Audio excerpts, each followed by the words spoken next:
I'll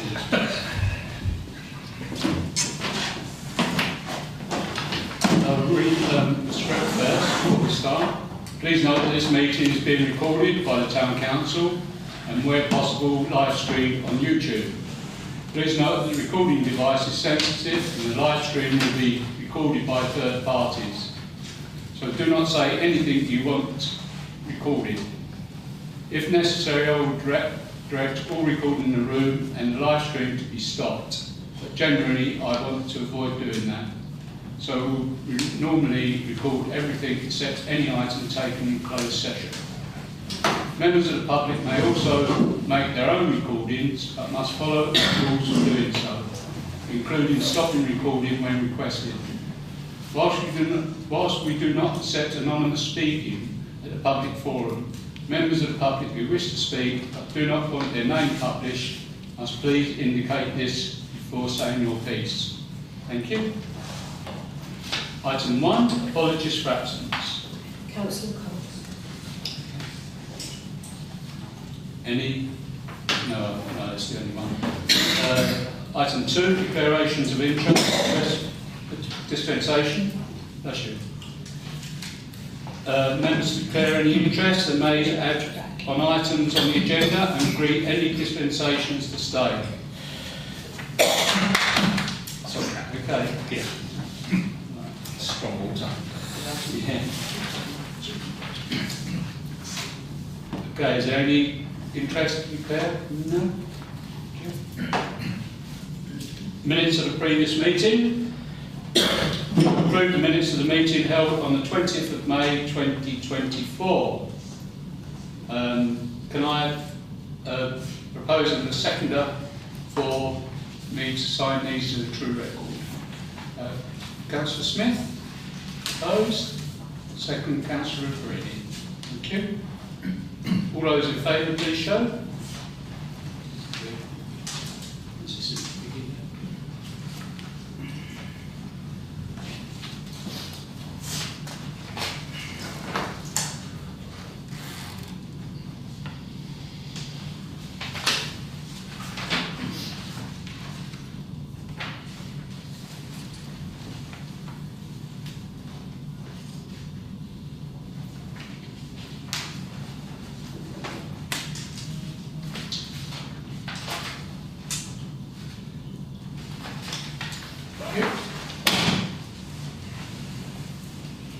Item 4, matters arising from those minutes.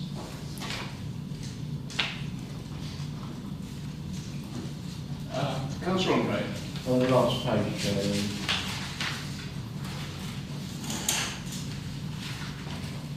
matters to report.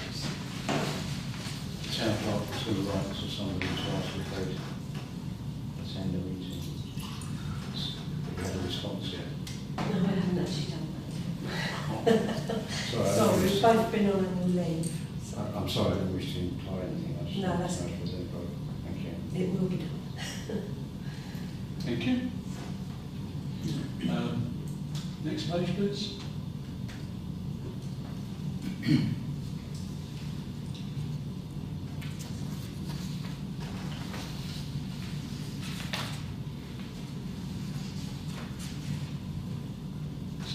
And 2 neutrals. Next page, please.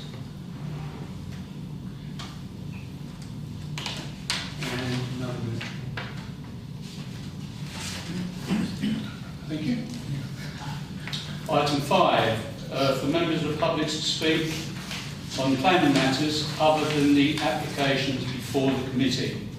I presume you're speaking on the applications, yeah? Okay. Item 6.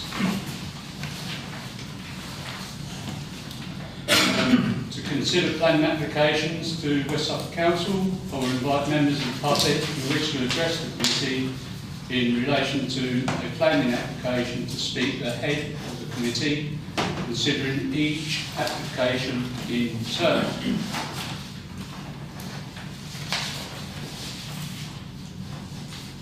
Application 1, which is CCC 23110 FUL, This is farm-based anaerobic digestion, renewable energy facility. Construction of a vehicular access road to A1307, associated infrastructure and landscaping, revised and or additional information dated 17th of May, has been submitted on Cambridgeshire County Council Planning Portal. And this is at land at Strictly Hall Farm, Webbs Road, West Wickham, Cambridge. Hello, who wants to speak first? I want to go first. Obviously, we're sort of both here in a sort of dual-hatted Right, capacity. okay. Obviously, we are not part of the application. You know, I represent Withersfield Ward, I'm also Economic Development Cabinet Member at West Suffolk. And Philip, if you want to... Yes, I'm Philip Stiles, I'm the Withersfield Parish Councillor and also have the planning brief for Withersfield Parish Council. Okay. So I think, shall I Yeah. just, maybe to start, I've talked a lot with the Horseheath Parish Council people, particularly John Howard, who's the chair there, and so very familiar with this proposal. A couple of things. One is, what we'd really like is to have the applicants come and speak to Withersfield to talk about this proposal, first of all, because we feel this proposal had a direct impact on Withersfield in terms of amenity and roads and various other things, so we need to think about that.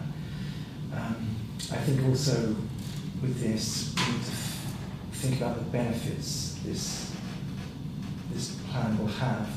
I attended a meeting 7 months ago where Chris Covey presented this at Horseheath Parish Council, and as far as I can tell, there'll be no economic benefit to this area because apparently he's planning to attach it to the main, but there's been no permission given to that, and it doesn't look like any permission is going to be given for that in any time soon. And secondly, that if that's not forthcoming, then then it will be the gas will be taken by truck to, I think it's Hull, where it will be exported by pipeline to the continent. So quite where the economic or social benefit of this proposal lies, I have no clue. I understand from Chris Covey that the reason they're pursuing this is because after Brexit, the incentives to farm have gone away, and so therefore they need to have an economic case or another form of income to save the land or to save their farm. I don't think that really adds up to a strong case to detriment most of the people of Horseheath, actually.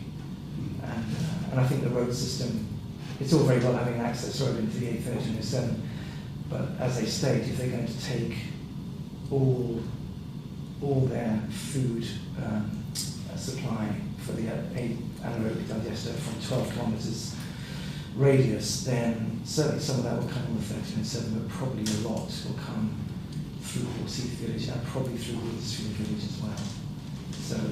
So on a number of counts, I think the benefit of this, the road system, I think what is the long-term amenity problem with this? I think last thing in India, I think they're planning to, according to John, they're planning to go to Euston to see the plant there, to see what will happen, to see the comparable plant.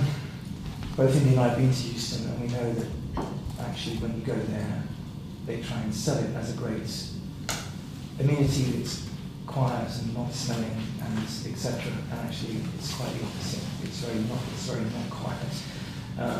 And it smells of ammonia very, very strongly. The site at Euston is a long, long way away from any residential areas. This site near to Horseheath will be very close, and the noise of lorries reversing and scraping into the camps and filling in food stocks and all the rest of it, and plus the lighting that it will need, which is intrusive. I think it's, for all the loss of amenity and the loss of everything that will happen, the benefits are so slight, if at all, to anything in the village, or to the surrounding areas. I think it's a very badly thought through proposal. I hear that, sorry, I don't know if you leave one second, right.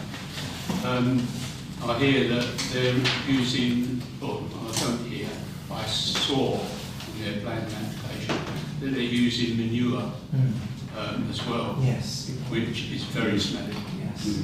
Councillor Brown. Yeah, I would say the big one for many of our residents is actually, it's the issue around the access and egress from the A1307. I see the plan that they're putting a ghost island in for vehicles that come from the east. And to be fair, that doesn't alleviate the issues and potential dangers for vehicles that are exiting the site, especially those that are turning right, because they're going to have to go across the traffic and into the incoming traffic. Now that stretch of road there is 50-mile-an-hour road, and the cars are doing 50. So you're trying to get across. This is with a 38-ton truck, 16 and a half metres long, which is the maximum length of an articulated truck, across a carriageway onto another carriageway, and they're not known for their acceleration or anything like that, so you're going to have a very slow, but it's like an elephant dragging itself across that carriageway, and I think it's a danger to the traffic on that road, and quite severe danger. There's no need for it. I'd welcome the ghost island, but that's only for vehicles that are turning right, coming from Haverhill direction. It does nothing to alleviate any of the safety issues with vehicles leaving that site. If they come out of there, they've got to turn. If they turn in left, they're still going to be very slow. They could be up to 38 tonnes, they're 6.5 metres long. They're going to be starting from a dead stop into a flow of traffic that's 50 miles an hour. It's even worse for traffic that's turning right, because they've got to cut across, take the chances cutting across the flow of traffic that's 50 miles an hour into another flow of traffic that's 50 miles an hour going the other way. So, I don't think it's acceptable. Thank you for that. We've had a roundabout put in because of the deaths on that particular reason, coming out very slow. Cambridge, There's been 2 or 3 deaths on that road to alleviate the deaths and injuries on that road, and we're potentially going to allow the same thing to happen again. So it's not good. Councillor Andre. Our original objection to this development was based, amongst other things, on the risk to the water table. That risk remains exactly as it was when we last discussed it. For me, that's the most important reason to reject this. There is not sufficient protection from the possibility of leakage into local water courses, and particularly into what is a very shallow water table that is close to the surface. Do you want to come, Councillor Smith and then Councillor Brown? Councillor Brown? Right. Councillor Smith. I've really got so much about it. I've just looking back what Councillor Andre said back on our previous objections. I don't get anything that's been addressed, so I don't see how we could change our opinion at this point. The ghost island is just, I can't see the point of it.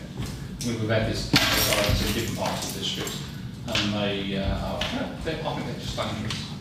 Yeah. If there's a one in there, put them right, and proper filter lanes or whatever. And it looks like they're taking a bit of the land as a side of the highways to make that extra bit of farmland as well. Is that their land to use? It's highways land. It is highways. Yeah, not really got a lot to add. Thank you, Councillor Smith. Councillor Brown? Yeah, just to elaborate on what Councillor Andre said, I've got to mention that it's bang on. We've had that before in the sewage works in Haverhill, because I've read through the documents and they're going to have X amount of automatic monitoring systems in place. If the leak chain goes over a certain level, it's going to switch the pumps off, etc., etc. Supposedly fail-safe systems. Well, we was told that in the sewage works in Haverhill on a number of occasions. That's failed and absolutely polluted Stourbrook, killed all the fish in there on at least 2 occasions. So I would be very sceptical around automatic systems, etc., etc., etc. Yeah, you've only got to look at our flood parks as well. They're full and overflowing. So we've got a number of them in Haverhill, not just one. Bindi? Thank you, Chair. I absolutely agree with what the councillors on the table have said, and again, what Councillor Brown has also said in terms of the kind of vehicular access to it. This application, I think, is very unclear as to how many vehicles are actually going to use it in reality. So obviously they're going to be probably using things like maize. We all know maize is actually a very bulky crop, and you're going to get loads of vehicles going in there. If they're going to put in a vehicle island to allow people to turn right, it means that actually they are going to be having quite a lot of vehicles to justify that. To get right. So where is it going to come from? Are they going to be taking manure in through Haverhill?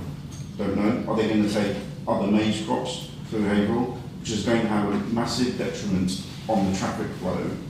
But also to follow both those strands up, with my portfolio holder for growth hat on, it's going to also have a detriment on where we want, so from West Suffolk, where we need Haverhill to actually go. You know, we're looking at putting in more high-tech jobs, those sorts of things. And if we then turn this into, obviously, the corridor into a sort of, I get that it's a rural area, but if we turn it into an industrial, agricultural type of zone, it will cut off any potential growth coming into places like the epicentre. We're already under the cosh with Acorn's application. Now, if you have two of those, it will fundamentally undermine the business case, the economic strength of Haverhill. So I really stress that and make sure that the councillors, as well as taking on board the environmental impact in the water table and the vehicular traffic, take into consideration the economic impact that this will have. Thank you very much. Councillor Martin. Thank you. Just to add my support to what has been said already, and I think Councillor Brown's analogy of an elephant dragging itself across the highway sums it up for me. And also Councillor Andres pointed out the water table, and I think, from what I can see, there's unanimous agreement on at the table at the moment. Thank you very much. Councillor Smith. You mentioned about 12 kilometre radius. I don't know how that's enforceable there when they say that, because we know that Acorn is going to be a lot more in that range. So, and it's not just going to be off their own land, because they wouldn't be able to produce enough stuff for the digester to make it worth the while. So it's just basically just a greenwashing, really. It's sort of a business plan trying to dress itself as an environmental benefit. But it's not environmental benefit to this area. Thank you. Sure. Got that, Vicky? Yeah, Sure. Just another one to follow Mayor Smith's point in terms of this greenwashing.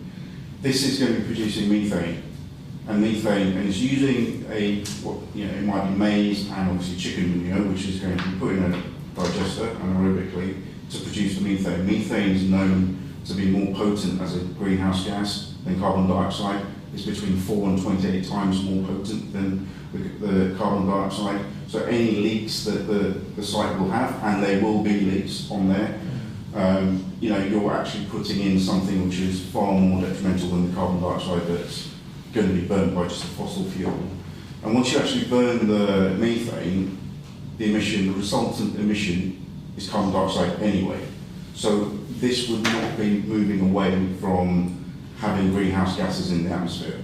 So we've also then got to think about that environmental impact. And if we do say that, certainly from a West Suffolk point of view, we've declared climate emergency, Haverhill Town Council may have to also then think about how the impact is on your stand on the climate change emergency as well. This is something that if it does go through, and especially the Acorn one goes through, we are basically going to just be regurgitating a different form of fossil fuels. Thank you very much.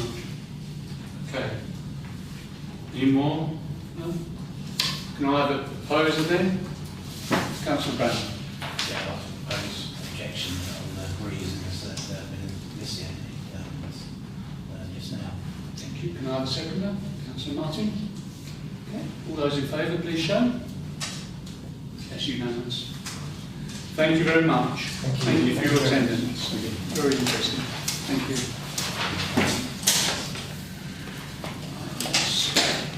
Application 2, which is DC 240648 TCA, 1 sycamore tree, as indicated on plan, fell, and this is Mrs. Anastasia Archer, 3 Cheney pieces. Councillor Andre. There's no arboriculturist report accompanying this. The proposal to fell seems a bit excessive, but if you look at the photographs, it's could have the ground reduced. I'd like to see some sort of expert opinion as to whether the tree's worth keeping or not. The unfortunate thing is the pictures are winter pictures, so they don't give you any idea of the glorious nature of the tree or otherwise, whatever. Okay. Any other comments at all?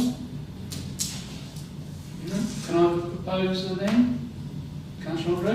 Proposal we object to, but we need more information from the arboriculturist. Can I have a second for that? Councillor Lucrini? I'll have to second that. You know, this happened before. We often get proposals to fell trees, and there's not a clear reason as to why. So it's right to object. Thank you. All those in favour, please show. Unanimous. Yeah, thank you. Application 3, DC 222143 FUL, 7 residential units as amended. This is Mr. Mohammed Rami, land at Empire Yard, Brook Service Yard. I've just put in my notes, Town Council objected in the last consultation. To me, I may be wrong, there's no change in minimum size standards, but the way that I've read it, there's no change at all in that. There's no change in the overdevelopment or the walkthrough in the design and access statement. It says 2 retail units, and to be honest, I couldn't see the pictures they've shown any retail units, even though it says it on the design access statement. There is 2 from 1. There was 1 before apparently, which I didn't know. Now they're saying there's 2 retail units. I can't find them on the pictures. Can you show the other pictures, please? Pictures. Yeah. Those visuals. Yeah, yeah. They have them as pictures. I can't place where That's from the 2 houses are. It's back. What was Parker's Bank? Oh, that's Barclays Bank. They look like houses to me. Barclays Bank is a listed, Grade 2 listed building. What is that? That's not the actual picture, is it? No. What is it? Enhanced. Render on the street. Oh, right. Right, okay. Yeah, I'm just going to show the others, please.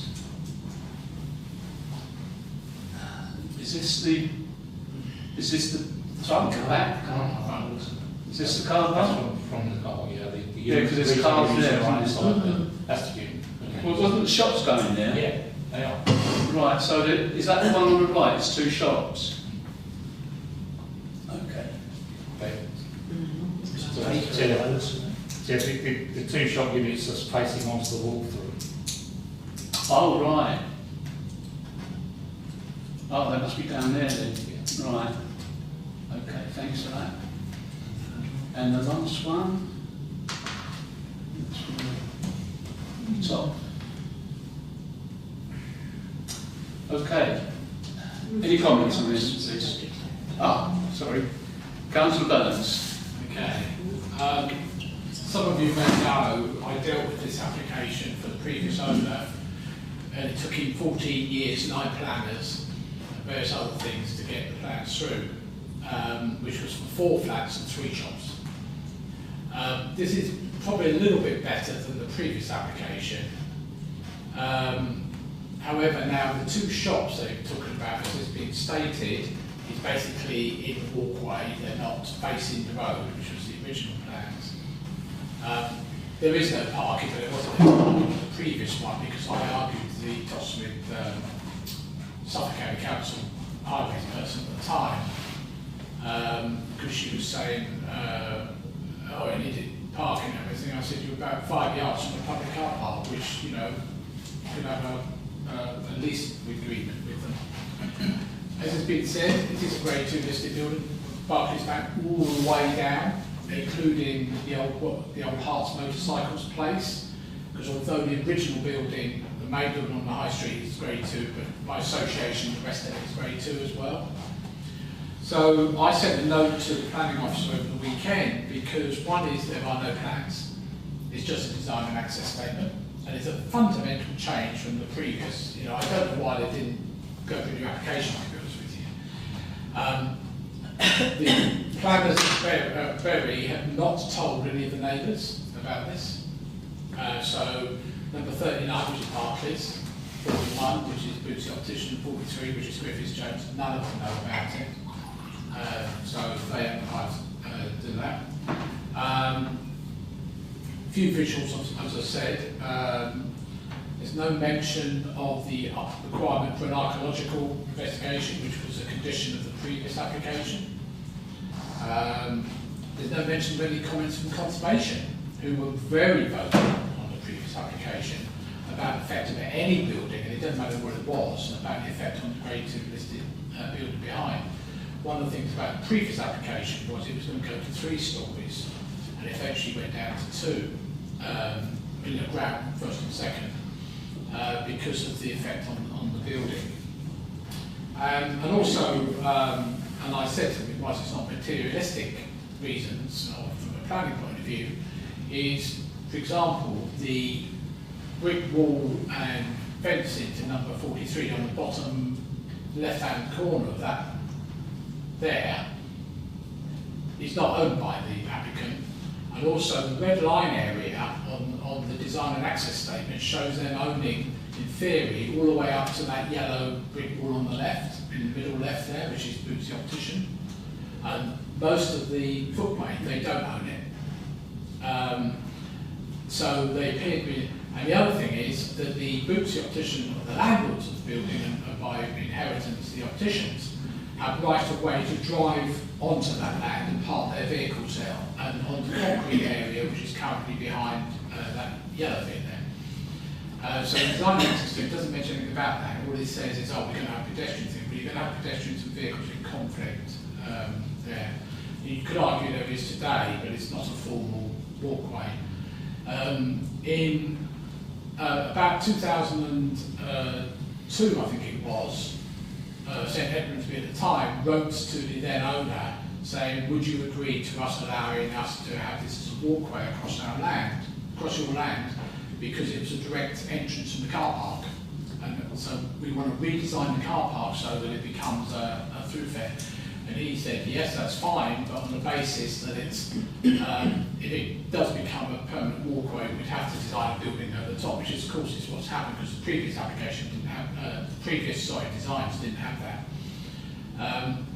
So, and also, you know, the planning officer mentions, oh, there's going to be a roof garden. Yeah, okay, but it's not like a real garden, is it? So, I think personally it's overdevelopment in such a small area, and I do wonder whether how they're going to cope with the fact they don't own the land. Okay, but that's not a planning, that's not a material thing. That's up to them, you know. But that's as far as I can look at it now. But without detailed plans, you can't tell. And your question, Chair, about design, space standards. You're already going from what the officer says, oh, we meet the space standards, but does it meet the new plan space standards, which is now going towards the inspector, and that should be now taken into account, the new plan? The new, the new local plan? Yeah, the size that we objected on the last application is exactly the same. Okay, to what it was last one. Yeah, so that's all right. I've seen about it, because we can't comment much on their design. And they're quite a bit below minimum size standards as well. Not just, quite a bit. Right, any Councillor Brown. To be fair, I quite like the look of it. Yeah, from the design and access point. Especially if you're looking across from the car park, walking towards town, it tides up the back end. You know, it doesn't look very good down there at all. It does make it look a bit better. And I can't understand why they keep, I can understand why they're trying to protect the Grade 2 Bill Barker's building, but look at what they allowed next to that massive, great, huge brick wall and all the rest of it. The other side, in the past, I know, but this is away from there. As a standalone building where it is, and it's going to retain the walkway and the shops, hopefully. That's the thing that does worry me, is that there's a lot of empty shops in the high street. Us being offered shops there, is it just going to be something that's going to be two rooms that sit empty for a year, and then the owner's going to say, well, I've tried to market this, and then turn them into flats as well. I don't know, but I would sincerely hope not. But as a view looking from the car park towards High Street with the thing, it's a very difficult site there, as John's alluded to. Very, very difficult. I mean, if you can sort out the issues around the parking, for boots and the existing users in there. I personally think from an outline perspective, it looks quite nice. Thank you. Councillor Smith. I was going to say there is something very similar about it. I quite like the design. It's quite a nice looking building, but not there. It's just in the wrong place. To me, the giveaway is the fact that there's some Brooks Service Road. It's a service road for servicing the shops. I can't see how they're going to be able to service those retail units. I don't know. There's just going to be like lockups or whatever. But you're going to have to park on the double yellow lines. And there's no drop curb there, I've noticed, so they won't be able to get round the back. Yeah, but the issue that's been mentioned about the land ownership and the access to car parking areas for the shops, I can't see how they can get away with that. But, right building, one place. Okay. Any other comments at all? No? Just Councillor? one further one is, that, to me, that's far better than what's happening in the high street under permitted development. I know it shouldn't affect this, but what we're having to part with, where we're getting shops turned into flats and bits and pieces squeezed in. At least this is a standalone building. I think it has got some merit. I'd like to see more detail to it, but to me personally, it's nearly there. Councillor Rupert? I am actually kind of softening to the idea. That's a horrible entrance way into our high street at the moment. Something needs doing with it. Personally, I would like to see it be a little bit smaller, but at the end of the day, they have to make it work financially. I'm quite happy to see the 2 extra units. I know we do have lots of shop units that are empty in our high street, but the units that are empty are large units that go for huge amounts of money per year. Hopefully, this size of unit actually might start attracting some independents, so they should be more affordable. They have increased the room sizes slightly. I'm still not sure if they meet the new room sizes, but they have got bigger. So it seems like they're heading in the right direction. Yeah, some of them had, but the ones that we objected last time, they hadn't increased them. All the dimensions seem to have gone up quite a bit. It's in the design and access statement.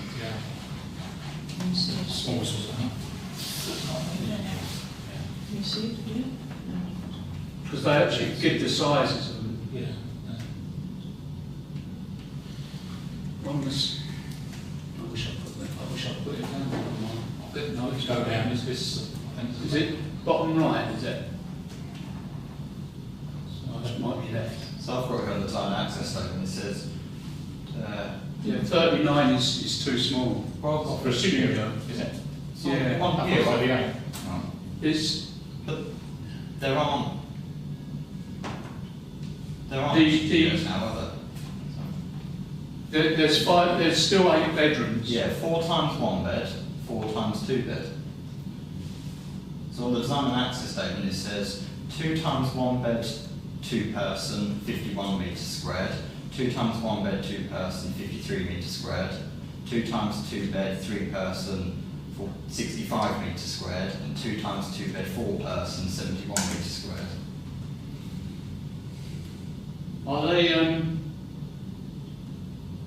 Are they single story? They're 2 story. That increases it.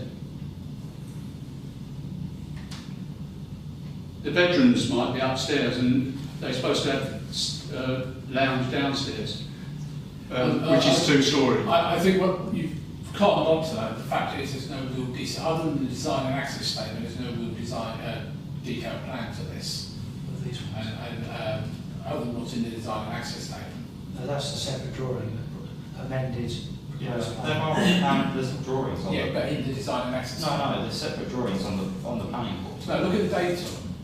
Yeah, all of this was the 7th of May. No, that's 2023. 2024. Oh, is it? Yeah, so Well, I don't know if the portal, it was 2023. I can't, the documents on your website, Yeah. some of them weren't even opening, to be honest, that something's gone a bit wrong, I think. Yeah, all the dates on them, yeah. When you put them on, I couldn't, because normally I go from chronological. Yeah, the only thing I saw changed with the photos and the planning statement, Yeah. the statement. They all have the same date on them, that was the thing. Yeah, and all the others were 2023. Yeah, so on the West Suffolk Planning website, there's proposed elevations, 2nd and 3rd floor plans, and ground and 1st floor plans. All of which date 7th of May 2024. Yeah.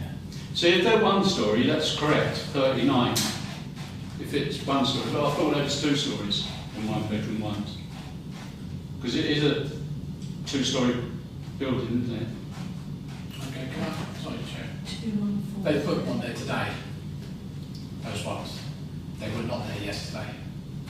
Because there's now 44 documents in the folder, there were only 41 yesterday. In fact, 41, 7:30 this morning, there were only 41. So they put them on today because of my email, I suspect, asking where the hell are the things. So. Oh, well, I haven't looked at them today. I would normally look at John's one, but Yeah, but I did it at 7 this morning, so they've only put it on today because they failed to put it on last week. yeah, they quite often do that, maybe, yes, maybe they put stuff I was on. about 12 o'clock tonight, so it's on there tonight. So. Yeah. Oh, right, that's where we're sort of getting our, Yeah. We're trying to we're get it getting up. crossed, aren't we? We're getting our wires crossed because I only looked at it yesterday. So it looks like there's no stairs in the actual apartment, so they're all Right. on. So 1 floor. Well, they are in the side stand. But equally, I say the local plan is about to go to the inspector. And at that point, based on all the meetings we had about the local plan before, last year, stated that when it goes to local inspector, they start taking notice of what's in the new local plan regarding new developments. They don't have to wait for the new local plan to do so. Those are changing in terms of the minimum space standards as well. So that thing that on that document where they've just cut out what's on the current minimum space standards, Yeah. I think might be out of date. Oh, right. But that's something to check up. It's that one. That's the one, yeah, that's the one. I'm trying to get the new documents off, but it's just spinning around.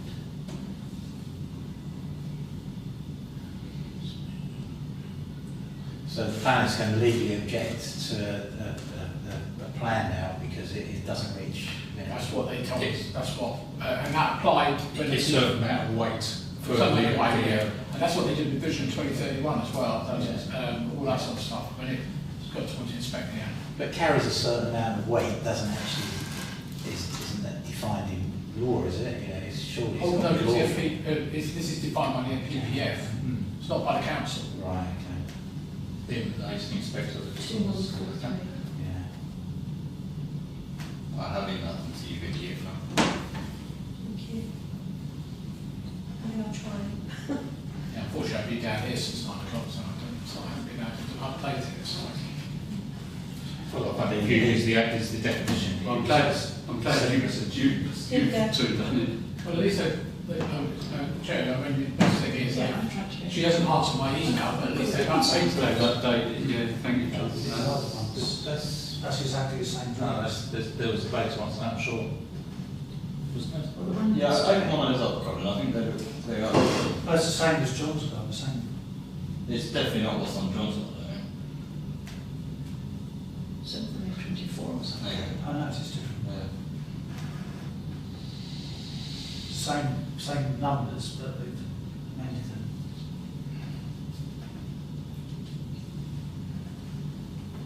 Yes, it's that minimum. The smallest one's at 51 metres, isn't it? Yeah, it's one over the top, it's 50 minimum. One bed, true person. Yeah, Yeah, if you saw that, you would just think. yeah, that's 71 there. Yeah, they've gone one over the top. One bedroom, one bed, two person. Oh, Chair, one thing to arrange. 53, I've got two over the top on that one. And two bed, three person is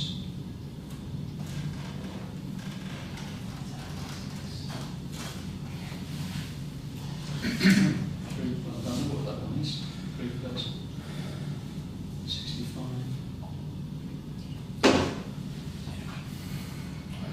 Yeah, that must be it. They're all single stories, so it's, yeah, that one's 61. Yeah, and they've gone 4 over. So they have increased, definitely. The smaller ones, not by much, but the big ones, they've gone a bit more. Yeah. Okay. Right. Councillor Burns. Of course, the retail shops. We'd like the original application, which was 3 very small starter shops, pop-up shops, whatever you call it.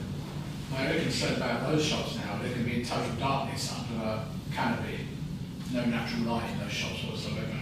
And also the effect on what's the old dealer's shop, which is slightly upward from that, is that's going to be totally blocked in by the big building. We should have to say by that building, that shop, as a business, not as a business, as a shop unit. Right, okay. Can I have a proposal? Councillor Greenie. Well, I was just going to say, the bottom shop unit has a window on the front that faces the road, so that one will get more light. Yeah, the second one, yeah, it will be a little bit of darkness, but I still think that's going to be a much better walkway into our town centre from the car park. There's actually points of interest now on the way into the town centre. It's more of a journey rather than going up some rubbish unmarked road. Yeah, with brick walls either side. Yeah, so I think this looks like a quality development. There's still no parking. I probably just have to accept that. At least it's not just converting a stock route. It actually looks like high quality apartments. I like the roof garden. There's things like bin stores included, a bike shed. So therefore, I'm going to propose that we're neutral on this. Thank you. Councillor Brown. Yeah, there are some small concerns that have been voiced, but on the balance of things, I think it's from the outline plans that we got, it's a good solution for that difficult site. So I'm happy to second. Thank you. Okay, all those in favour, please show.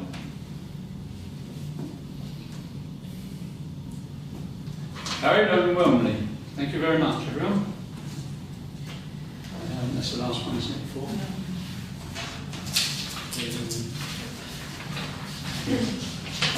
Oh, no, there's one more. Haverhill, yeah, sorry.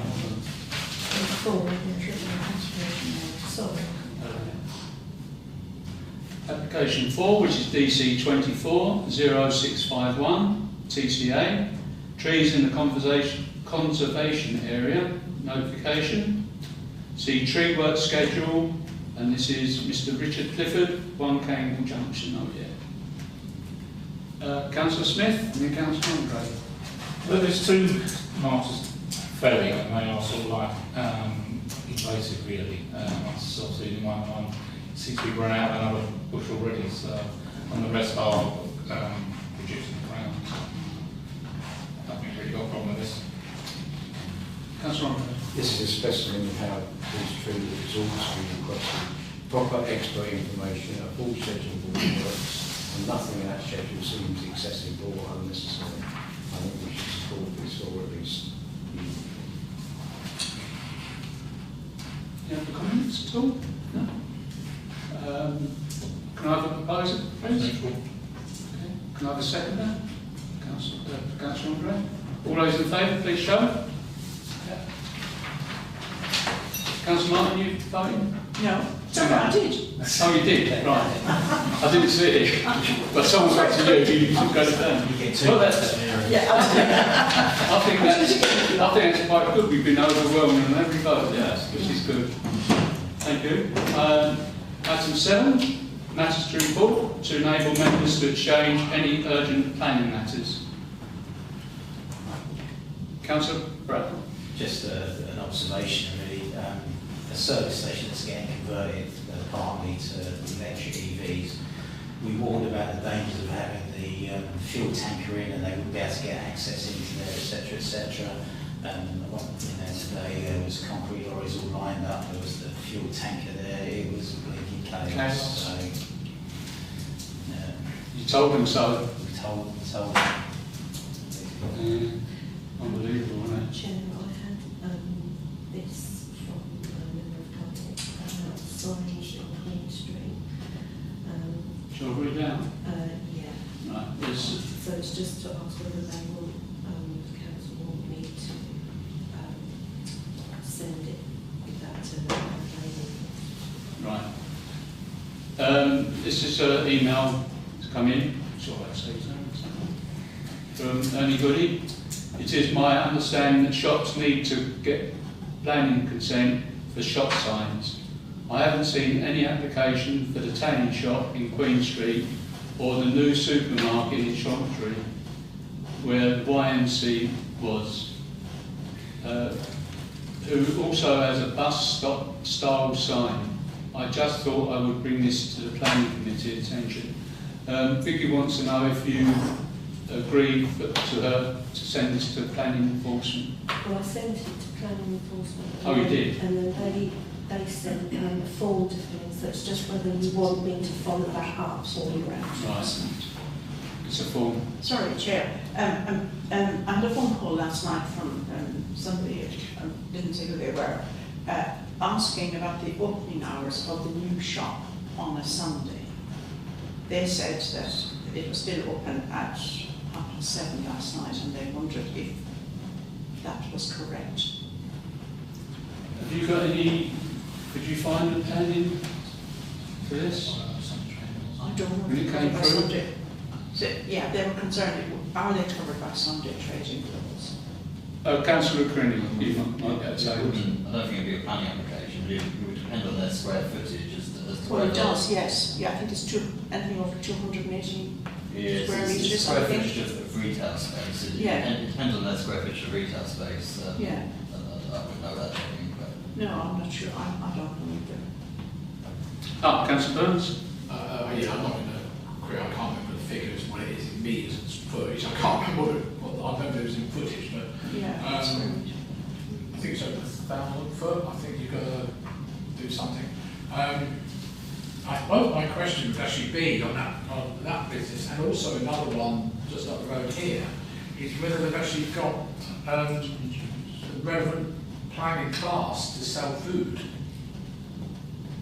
And the one over here, I'm not certain, they seem to have they're selling alcohol and everything. I'm not certain whether. That's the licence, isn't it? Well, that's a licensing issue, yeah. So there could be a question about what class they've got. Because remember, they've got, in this one down the road here, they've just got planning permission to convert upstairs to flats and downstairs to 6 units. And they ignored the 6 units and are selling food in there. Have they got permission? I don't know. Not seen an application at all. And I'm not aware that business has ever sold food in there, as far as I can remember. Is there any way we can get that up, Colin? Which shop are you talking about? The Chantry one. What's it called? Hello or something? Hyper, I think it is. Hyper. Hello is the new one, it's the new shop. The one with the red. Yeah. Hyper, H-A-I-F-A. Oh, is it? Okay. I just walked past actually. I suspect they've heard that there's no one doing any enforcement, so they don't sorry, they don't. Well, yeah. Councillor Creedy goes right. Councillor Brown. Yeah, just a quick one. Roger reminded me, I have chased at West Suffolk what's going on up at Falconer. So hopefully we'll get some answers, and I think the environmental health are going up there. But I did have some concerns from one of the people up there that was sort of odour starting to come from the end of that road now. So I did go up there and have a look, and I could smell something. Not too bad, but it was a very warm day, so yeah. So yeah. The police been told? Pardon? Have the police been told? No, I think it's just to do with the waste sort of handling that they're doing there. Nothing. That's environmental health. Yes. So. I thought you talked about something else. No. So I have been in conversations, so hopefully, because I'm. Right. What? Councillor Creedy. Yeah, in terms of the signs, I don't know, I almost feel like it shouldn't be us that's going after these new shops. Yeah, The signage they've got up, I think both of them, they're not illuminated signs, so they're going to get passed by West Suffolk anyway. And to be quite honest, there's a shop I'm still trying to sort out. I mean, about 4 years now, I'm trying to sort it out. That has got signage in a conservation area that's illuminated.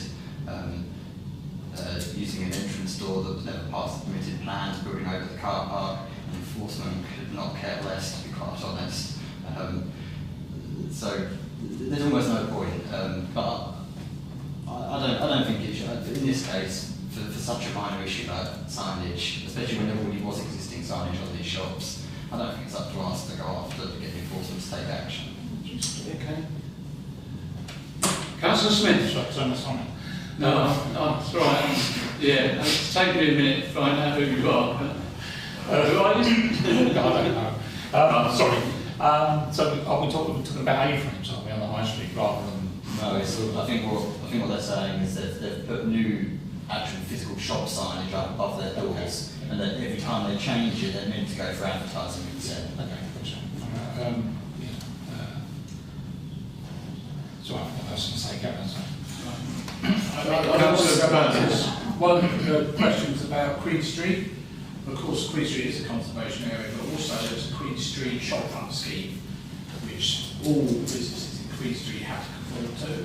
It's a complete document on how the design of, I don't know who designed it, donkeys years ago, probably 20 odd years ago, but there is a thing that they have to conform to, and certainly in there they have to apply for planning permission to do that. Councillor Brown. Yeah, a quick one. The High Street is part of our town.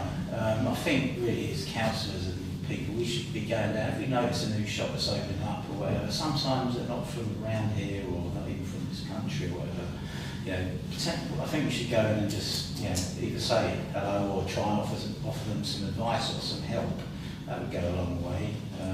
Instead of sort of threatening them with legal action and this, that and the other, maybe we should just try and give them some friendly advice and just try and point them down the right path. We all live here, we all trying to we should be welcome any shop to the town at the moment, so just saying that, something that maybe we should do. I know Aaron and John pops in, but something we should do as a town council thing, instead of trying to say report them to West Suffolk or Suffolk County Council, let's try and help them and advise them. Thank you. Anyone else? Anybody else? No?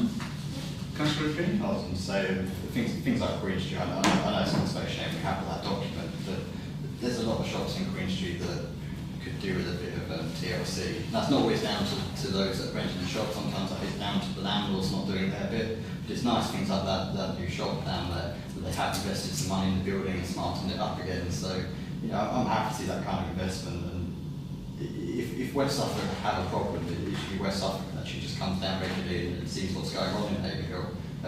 there's so many shops that actually don't have planning permission for their signage or alterations that are made. So, you know, like I say, minor issue. I don't think it's up to us to go running up, trying to tell what myself.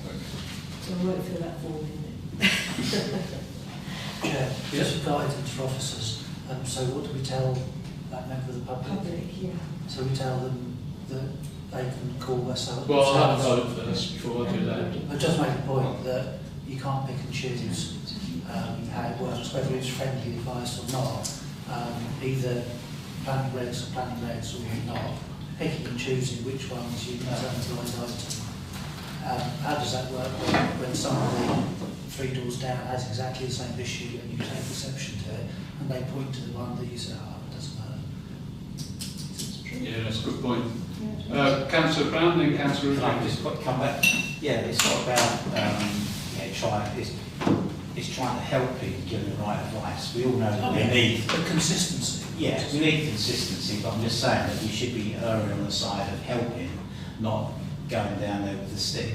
You know, that's what it's about. But it should be West Suffolk planning. It should be, but that's you know, it's for us to advise people to help. We're councillors here in our town. We're trying to make the best towns that we Perhaps can. Perhaps we need to write to the planning officers at West Suffolk. What I'm saying is that, you know, just offer people friendly advice. They don't understand. I mean, to be fair, some stuff I still don't understand myself. You know, so how do you expect someone that maybe has only come to the UK 18 months ago to understand all the minutiae of, you know, laws and regulations around boards, what lights, you know, how big it's got to be, etc., etc.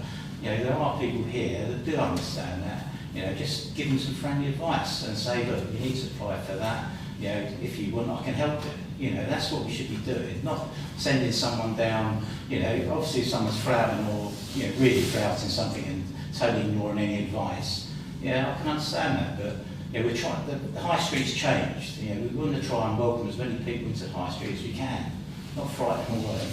Do we need to because planning offer advice, don't they? I don't know if it's have to be paid for or not, but we don't sit down there. But yeah, no, but we should be more forceful as councillors to try and get them down there. Really, Councillor Ridley.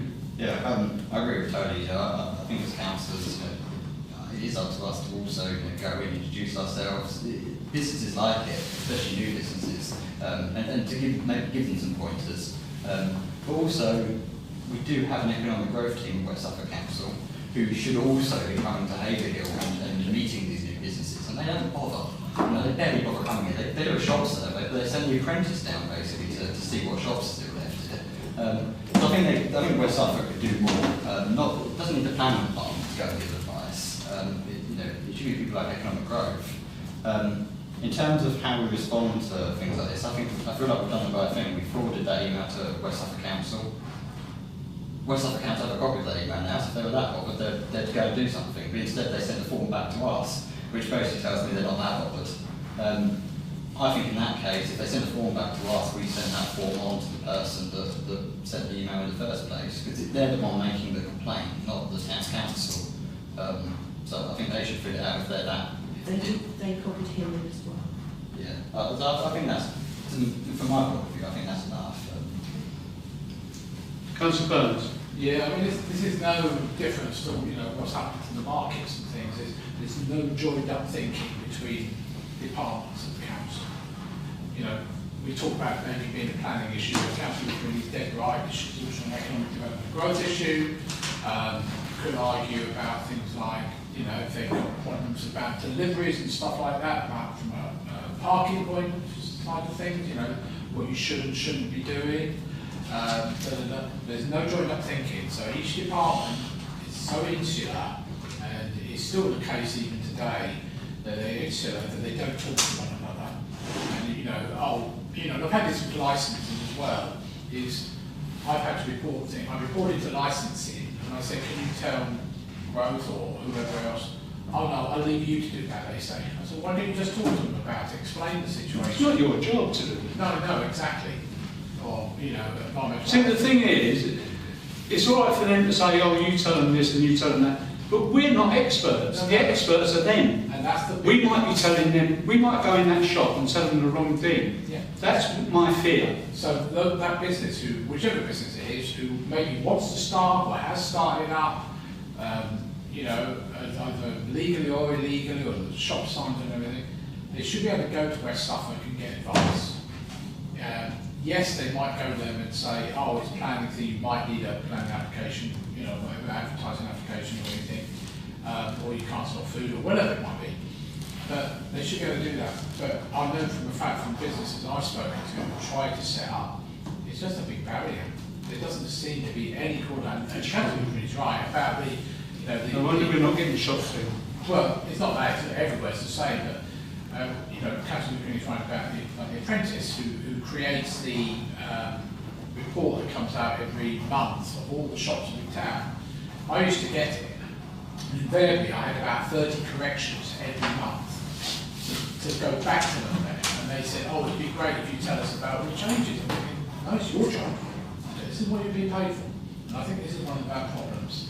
So, you know, only Goody quite rightly should be able to report it, but arguably it should be West Suffolk who goes back to him and say, so, you know, okay, they have got the signs, they don't need permission, or they do, or whatever, you know. Precisely. I think that's, yeah. Yeah. Because personally, that's what I would do. If I went in that shop, I would say, have you been in touch with West Suffolk? Yeah.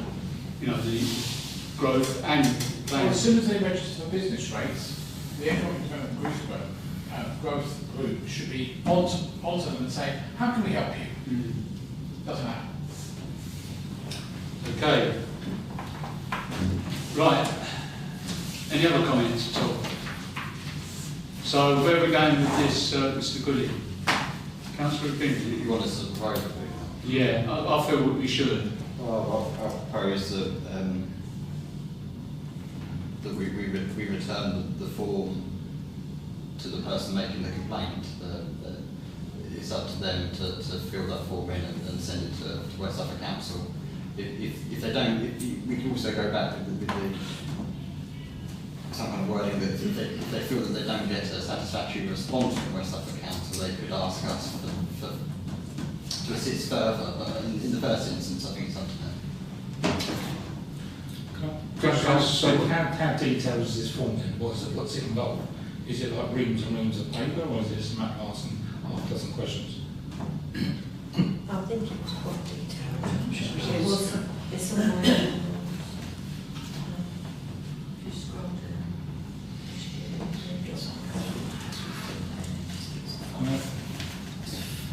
Oh, can't see real scroll. It's 120 pages long.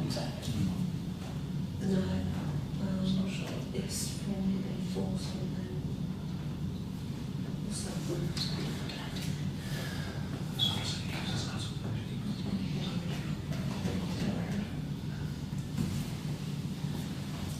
It was planned for each on the 29th of May.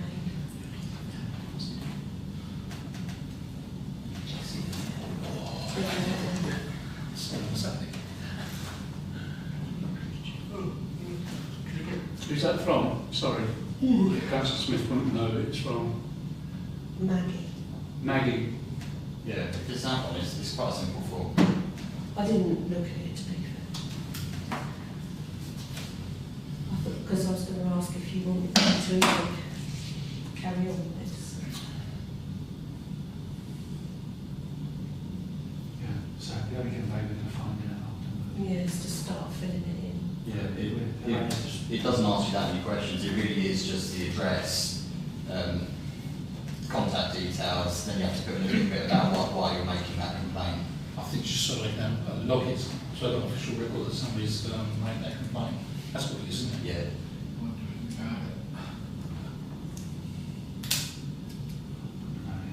No. They wouldn't know the owner of the land, would they?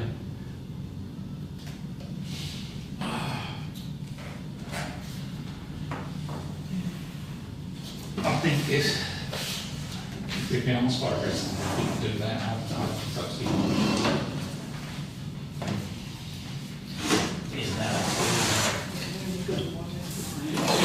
That's what I'm saying.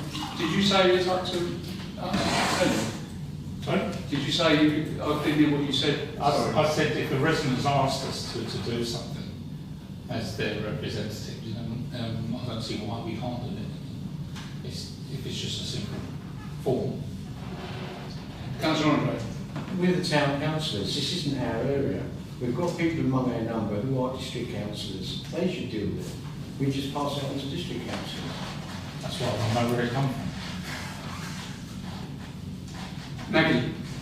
What's that mean? I don't know who Maggie is. Bart Simpson. Maggie, That's his sister, isn't it? Maggie planning. Customer services, customer and digital services. It's just a form that's got to be filled in. You need to get earners a bit, fill it in, or help him fill it in, but it's really for district councillors. Important people in the district should be attending to this, not us. It's not our job. I'm with Councillor Brown. We want to be supporting the business, not criticising the business. Okay, right, we've had a proposer that we're going to leave it with the person that put the email. Can I have a second then, please? I second it. Oh, right. I second it. All those in favour, please show. All those against? I'm saying. Right, okay. Thank you. I'll follow up on what you said about that. We're just going to start. Could you advise on who their West Suffolk district council is? I will forward it. Yeah. So, the next meeting. The next meeting will be The Arts Centre maintenance. Hold on. Sorry. On the date of the next meeting, the Arts Centre is closed for maintenance. We've got no electric in the day. There's no guarantee we'll be back on for the evening meeting. There is an idea that perhaps we could hold it by Zoom. Is there anything important in the agenda or likely to be all done now?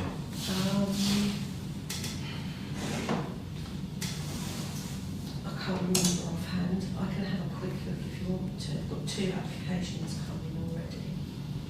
Yeah. Where would it be zoomed for? There's no electricity here, presumably can't From zoom. home. Oh, we're all get on. From home. When's the cut-off for planning applications? The week before the agenda goes out. There's potential, there is... The Fox, there's another one coming for that. There's potential there's going to be an application on Crowden Road that I think residents are going to want to... Can we do the lease then? You can see it, Yeah, sorry. So